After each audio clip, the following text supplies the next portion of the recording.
निजानंद संप्रदाय की स्थापना कब हुई? तो निजानंद संप्रदाय की स्थापना आज से 400 साल पहले श्री कृष्ण प्रणामी धर्म निजानंद संप्रदाय के फाउंडर स्थापक रहे सद्गुरु धनश्री देवचंद्र जी महाराज जी, जिन्होंने श्री 5 नौतनपुरी धाम जामनगर की स्थापना की। निजानंद संप्रदाय के केंद्र बिंदु उगम स्थान और फिर बाद में महामती स्वामी श्री प्राणनाथ जी महाराज जी ने ये संप्रदाय को फैलाया, जन जन तक पहुंचाया। लेकिन श्री कृष्ण प्रणामी धर्म जो है ये आज से 400 साल पहले नहीं है। श्री कृष्ण प्रणामी धर्म तो अनादि काल से चल रहा है। श्री कृष्ण प्रणामी धर्म का मतलब क्या है, अर्थ क्या है कि श्री कृष्ण को प्रणाम करने वाला धर्म, श्री कृष्ण को मानने वाला धर्म।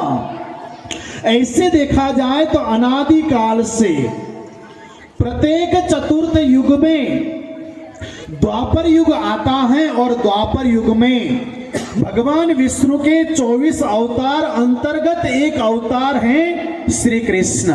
जैसे मर्यादा पुरुषोत्तम भगवान श्री रामचंद्र जी त्रेता युग में आए और त्रेता युग के बाद में द्वापर युग में भगवान विष्णु के 24 अवतार अंतर्गत एक अवतार है श्री कृष्ण। और वे श्री कृष्ण और उनको मानने वाले भक्त, मानने वाले समाज,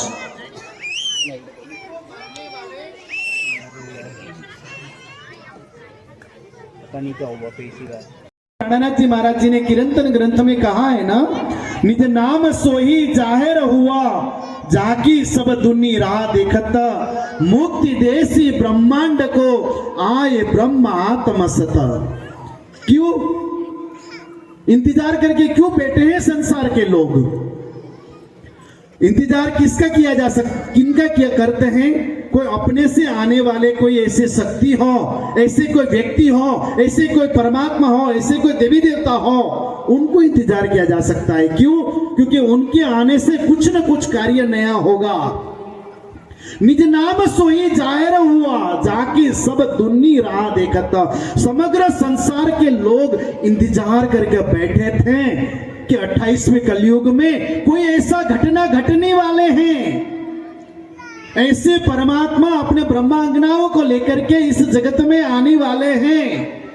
और ऐसे ब्रह्मा आत्माओं के आचरण, वो जो ब्रह्मा आत्मा जैसे आचरण, कौल फैल हाल, अपने जीवन किस तरीके से उन्होंने व्यापन किया, किस तरीके से उन्होंने अपने जीवन निर्वाह किया, ऐसे आचरण को देख करके उसी आधार पर जीवन जीने से मनुष्य को सार्थक, यानी कि मनुष्य का जीवन सफल बनेगा, क्योंकि आत्मा का कल्याण हो जाएगा।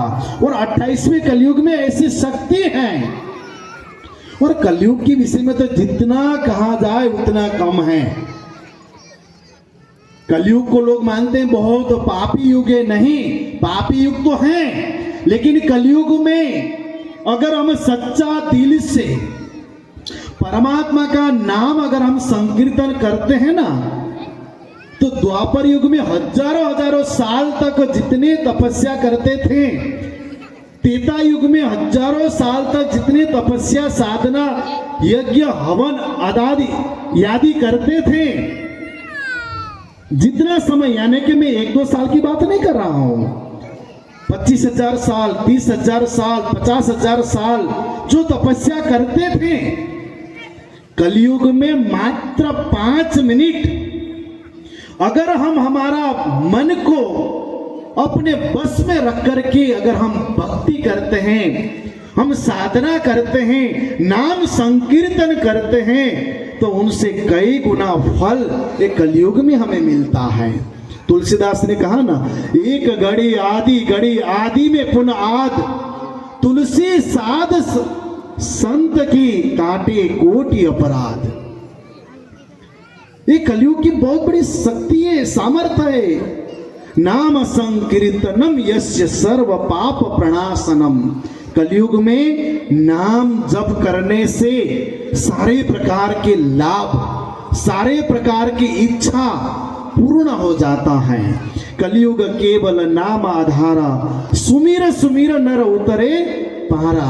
कलयुग की महिमा जितना गाया जाए उतना कम है। तो सोचिए हम कितने भाग्यशाली हैं। हजारों हजारों जन्मों का तपस्या साधना जब खिला ना, तब हमें मनुष्य शरीर मिला है। त्रेता युग की आयुष्य, सतयुग की आयुष्य, द्वापर युग की आयुष्य, कलयुग की आयुष्य कितनी है? 100 साल है। द्वापर युग की 1000 साल, त्रेता युग की 10,000 साल और सतयुग की 1,00,000 साल लोग संसार में जीते थे। तो हजारों हजारों साल की तपस्या की कंपैरेटिव में कलयुग में अगर हम सच्चा दिल से अगर हम परमात्मा को याद करते हैं ना, तो जन्म जन्मांतर का पाप जल करके भस्म हो जाता है और निर्विकार रह करके अखंड धाम को प्राप्त करने की सामर्थ्य 28वें कलयुग में है। हम सब श्री कृष्ण प्रणामी धर्म निजानंद संप्रदाय में दीक्षित हैं। हम गर्व करते, हम प्राउड करते हैं। लेकिन एक चीज का याद रखने की आवश्यकता है कि वर्तमान समय में हम सब जो जातियों में बटे हैं ना, ये जातियों में बटे होने से हिंदुओं के ऊपर, सनातनों के ऊपर, विधर्मियों का, आतताइयों का आतंक मचा हुआ है। मैं जो बात अभी करने जा रहा हूं, आप सब ध्यान से सुनिएगा, क्योंकि वर्तमान समय में सनातन धर्म के ऊपर, हिंदू के ऊपर और भारतीय संस्कृति के ऊपर भारत में रहने वाले विधर्मियों ने, विदेशों में रहने वाले आतताइयों ने बहुत ही आतंक मचा रखा है। हम हिंदू पहले से सीधे और सरल स्वभाव के रहे हैं। हमारी सोच क्या है? वसुदेव कुटुंबकम, सर्वे भवन्तु सुखिना, सर्वे सन्तु निरामया। लेकिन विधर्मियों की भावना ये नहीं है। विधर्मियों की भावना है कि हिंदू हमारे लिए कुफर हैं, काफिर हैं, इनको मारो, इनको प्रताड़ित करो, इनको यातना दो, इनके ऊपर आतंक करो। और भोले भाले हिंदू जो अपने जातियों में, अपने पेटा जातियों में बटे हुए हैं, और अभी तो स्लोगन दिया है ना, बटेंगे तो कटेंगे। ये समय दूर नहीं है। मैं किसी पक्ष की बात नहीं कर रहा हूं, लेकिन आने वाले भविष्य में जो होने की संभावना है वो आप लोगों के आगे रख रहा हूं।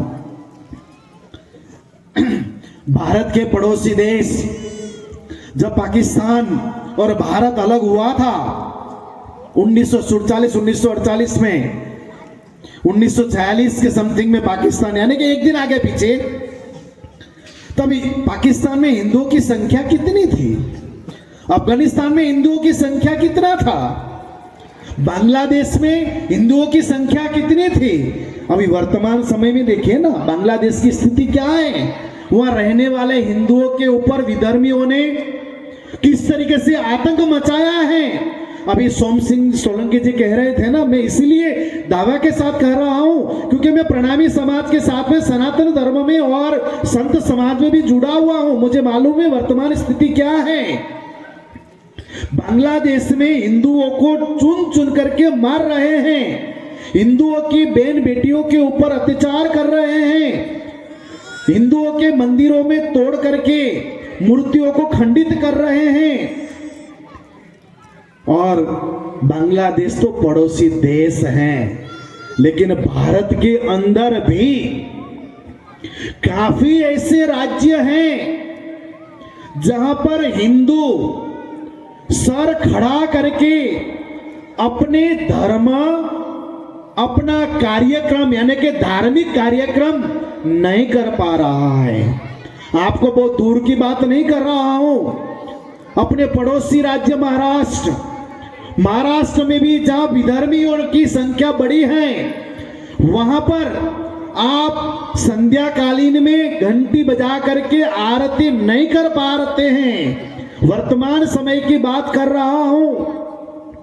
अगर हम हिंदू एकजुट होकर के न रहें, अगर हम ब्राह्मण, क्षत्रिय, वैश्य, शूद्र, आदिवासी जनजाति, ये अलग अलग, और उसमें भी हम पटेल, हम कुंभार, हम ये हम वो, इसमें अगर बच करके रहेंगे तो आने वाले समय बहुत दयनीय आने वाला है।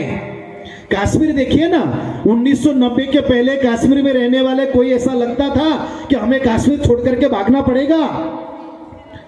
भारत में 9 राज्य ऐसा है जहां पर हिंदुओं की संख्या अल्प संख्या में आ चुका है।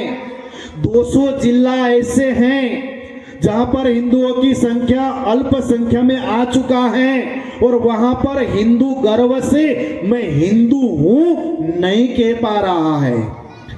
वहां अलग अलग जगहों से भाग करके यहाँ आ रहे हैं। अगर यहाँ पर भी आतताई, यहाँ पर भी विधर्मी अगर आकर के आपको भगाएंगे तो आप जाओगे कहां?